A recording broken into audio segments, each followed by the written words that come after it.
Falando hoje, eu quero falar sobre a ideia de vínculo e de apego, a ideia do afeto também na clínica. E eu tenho como base essas ideias esse livro aqui, Psicoterapia Dinâmica Intensiva Breve, David Malan e Della Selva. Bom, a ideia geral que está contida aqui, que é bem interessante, é a seguinte: a gente pode compreender o sofrimento psíquico por várias vias. Você pode pensar pela questão da linguagem, pela questão orgânica, né, por uma questão de comportamentos aprendidos. E também podemos pensar por uma esfera pela via do afeto, do vínculo afetivo, a importância do vínculo afetivo. É claro que quando você pensa no ser humano, é uma ideia que não está só na psicologia, a antropologia carrega essa ideia. Somos seres que nascemos muito prematuramente e por conta disso precisamos de um cuidador, de um outro. Isso é inevitável. E o outro foi pensado na psicologia de diversas formas, na antropologia, na filosofia. E os autores dessas áreas sempre se referem ao outro de alguma forma. Então, dentro do que eu quero trazer hoje, eu vou pensar no outro com relação à importância do vínculo afetivo. Uma ideia que está contida no livro que eu mostrei. Tem uma ideia muito interessante em psicanálise que é a ideia de pulsão, que também é traduzido por instinto. A tribe, né? Não vou entrar nas discussões se é pulsão ou instinto, vou chamar de pulsão ou de impulso. O impulso também me agrada. Instinto já não gosto, tem lá as razões, mas não cabe aqui. Tem um texto de uma dupla chamada Greenberg-Mitchell, chamado Teoria das Relações Objetais, em psicanálise, em que eles fazem uma divisão dentro da psicanálise do modelo chamado relacional e de um modelo chamado pulsional. E essa divisão inicial é muito interessante para pensar a proposta que você encontra nesse livro que eu falei e na ideia clínica de hoje. Quando você pensa no modelo pulsional, Greenberg-Mitchell fazem lá seus estudos e colocam que o elemento mais variável da pulsão, a pulsão vamos entender como se fosse uma energia que move, nos move, né? Move o nosso psiquismo, a nossa busca tem a ver com isso. Freud vai pensar que inicialmente temos ali essas pulsões, pensando em pulsão de autoconservação, pulsão sexual, depois pulsão de vida, pulsão de morte, enfim. Mas em um dos textos ele faz uma desmontagem da pulsão e vai colocar os elementos que fazem parte da pulsão e coloca lá o objeto como elemento mais variável. Isso tem implicações no sentido de que, por ser variável, é como se fosse menos importante o objeto. Ou, não sei se é melhor essa ideia de menos importante, mas não tivesse um objeto específico, rígido, um objeto que possa ser encontrado numa experiência empírica. Então, dentro dessa ideia, a busca é sempre busca. Você sempre vai ter um desencontro porque o objeto não vai ser encontrado. É o elemento mais variável. É um elemento sempre de um engano. Mas nesse livro, Greenberg-Mitchell, eles trazem uma outra concepção também, que é o modelo relacional.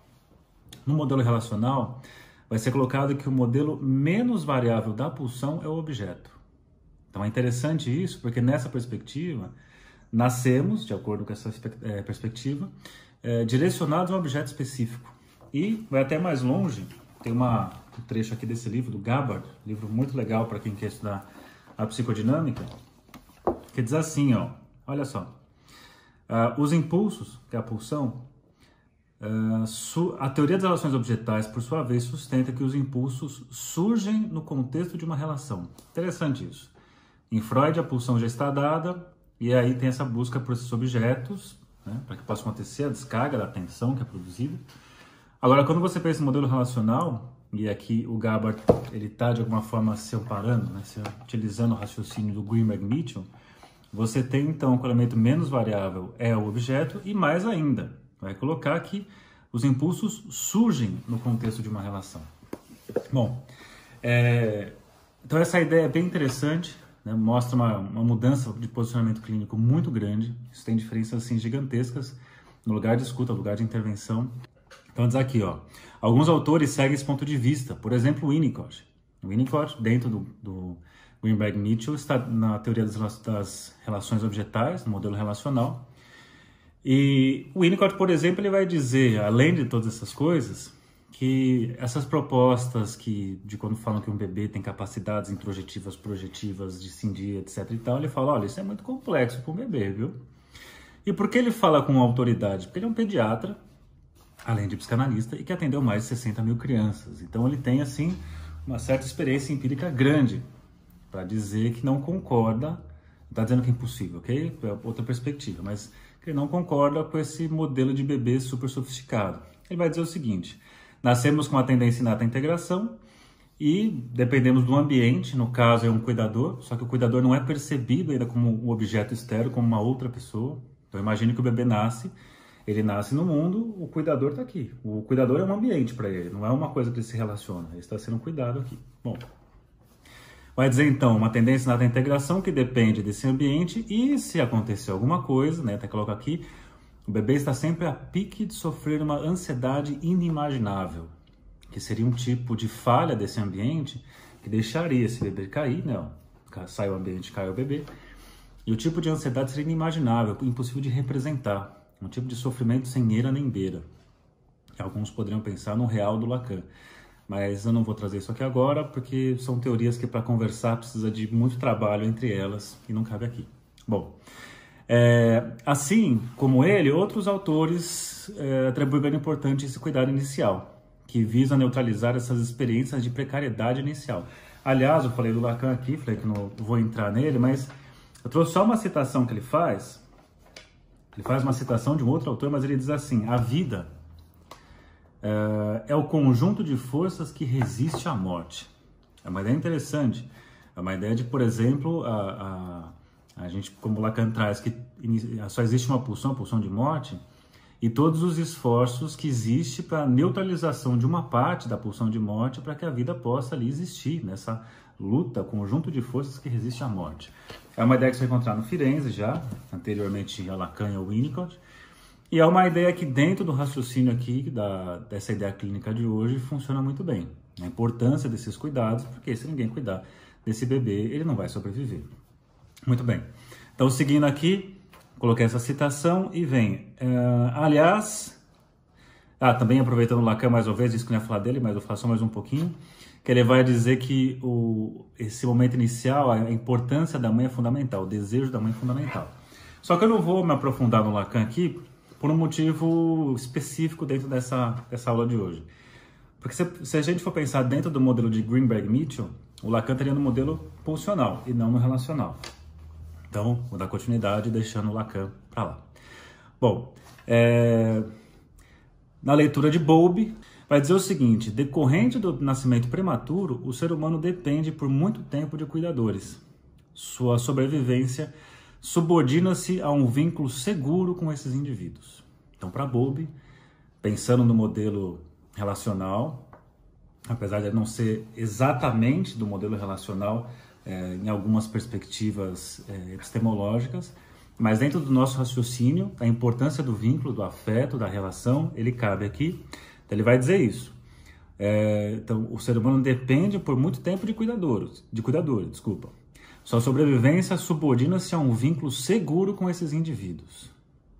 E aí então, entrando mais nesse texto, apesar dessa citação estar dentro desse livro já, é trazido da Van Loo, cara interessante aqui, para a psicoterapia breve principalmente, que diz aqui, ó, que ele afirma que a única coisa inata no ser humano é a capacidade de desenvolver vínculos afetivos com cuidadores. Então, interessante isso, porque pensando na ideia do objeto mais variável, isso é bem oposto a isso. Isso vai concordar com ideias reichianas, por exemplo, quando ele vai trazer que o encouraçamento não é uma coisa dada, que a pessoa nasce assim.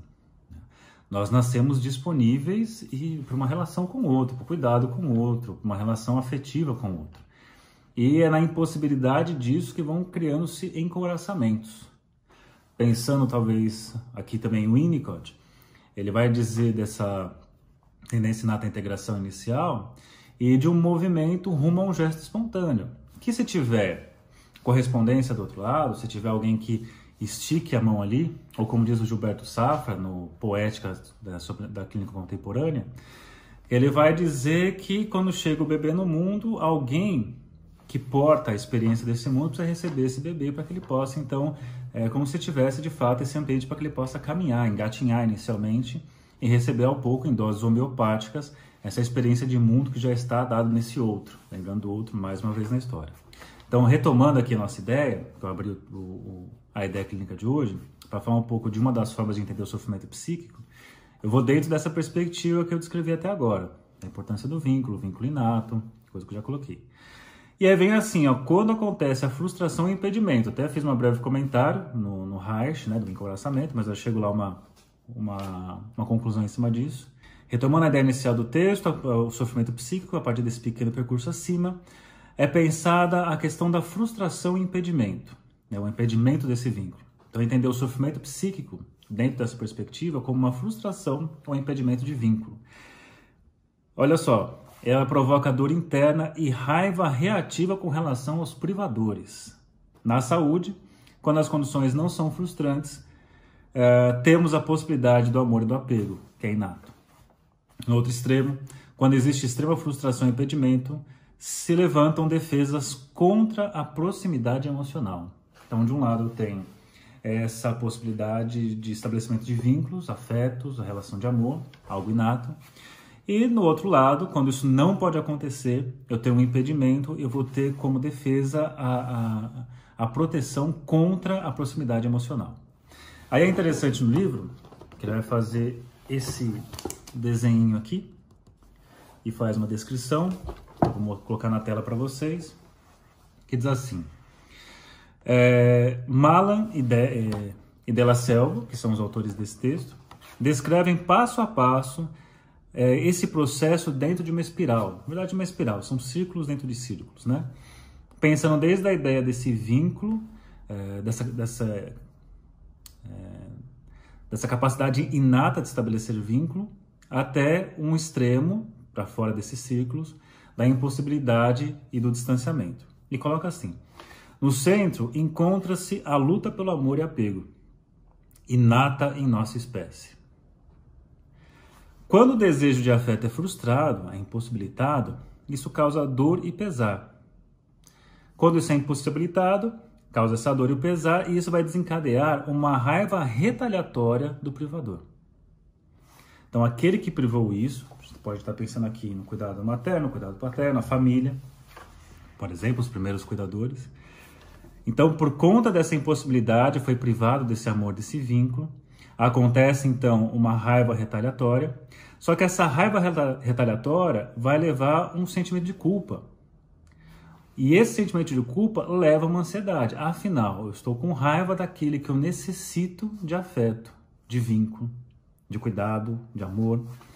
Então, por conta disso, raiva retaliatória, aparece sentimento de culpa, e isso leva a ansiedade, já que ameaça os vínculos de apego primários, pela qual o indivíduo está lutando.